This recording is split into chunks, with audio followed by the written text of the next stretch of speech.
Today I'm talking about the benefit of exercise, but in particular, the benefit of exercise for GI tract. As a gastroenterologist, when I see my patients, most of them that are young, they acknowledge that they do exercise. And when I ask them, they either go to gym, they do some sports like tennis or some active sport, and they consider themselves very active. But the question is this what really helps the GI tract? Let me unpack this into two sides of the benefit for the exercise. The GI tract gets its cut as soon as we do exercise. The blood supply reduces. And with the extent of the exercise, with the intensity of exercise, this blood cutting is proportional.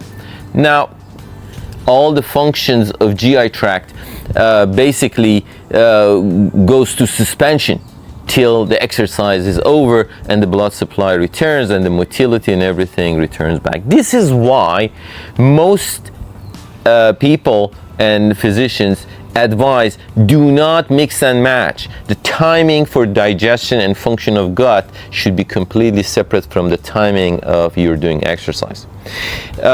It's best to do exercise before meal and digestion, but if you are doing it afterward, at least 2 to 3 hours is needed for digestion, at least to reach to some level. At least food can exit the stomach and goes to small intestine before you want to do exercise, because it usually results in reflux and indigestion and sense of fullness. Now we know that during exercise the blood supply to gut is reduced. What are actual benefits of exercise for the gut? We know the brain is connected to gut through brain-gut axis, and recently it has been shown it even goes further into brain-gut microbiome axis. And it has been shown when we are reducing the stress by exercise, we're having some improvement in a gut function, and not only that, we're having some changes in diversity of the microbiome in the gut, and that improves the health of the gut. Not only that, the exercise actually improved the movement and transit in the gut.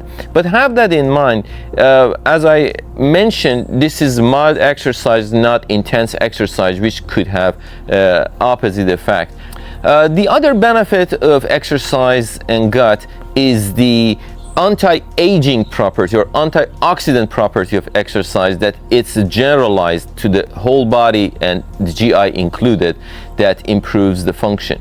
The other beneficial function is anti-inflammatory effect of exercise, which helps with inflammatory bowel disease or even with irritable bowel syndrome that some people believe is subclinical inflammation in the gut in different forms. The question that typically my patients ask is what kind of exercise best suit GI tract?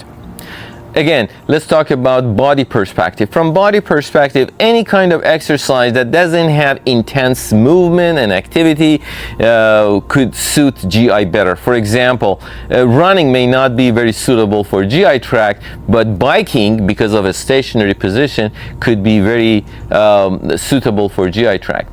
Also, walking gonna be very helpful for GI tract.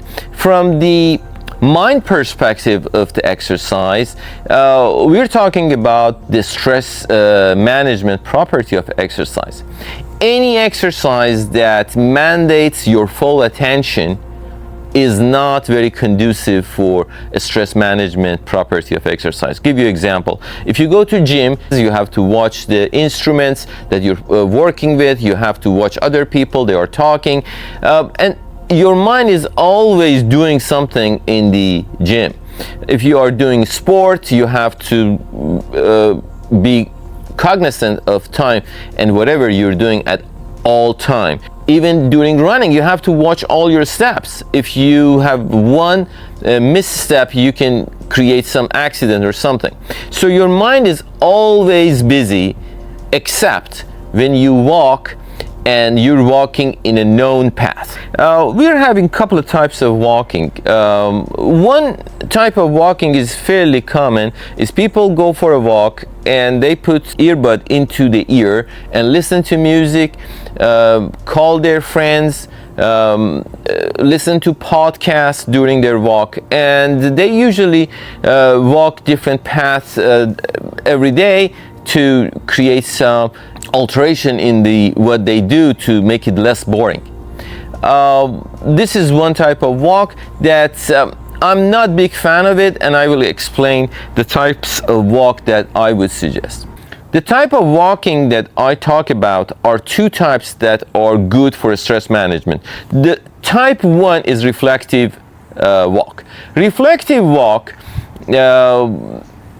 is aimed to solve problems. In reflective walk, anything that is in your mind and keeping it busy is brought up. You will start thinking about that problem and try to solve that problem. During this walk, you may talk to yourself, so it's better to put your earbud in so people think you're talking on the phone and you're not out of your mind. The second type of walk is meditative walk.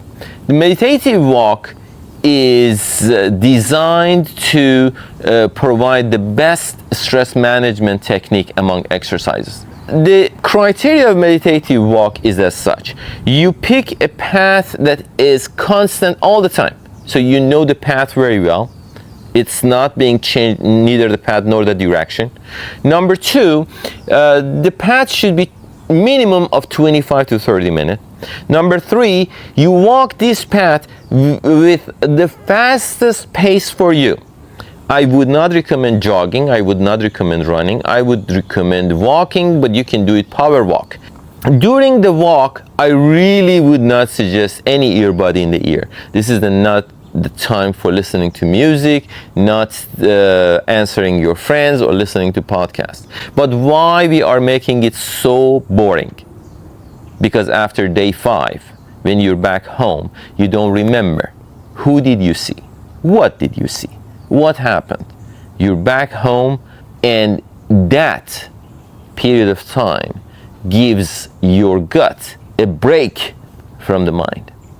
That break between brain-gut axis helps gut to find itself.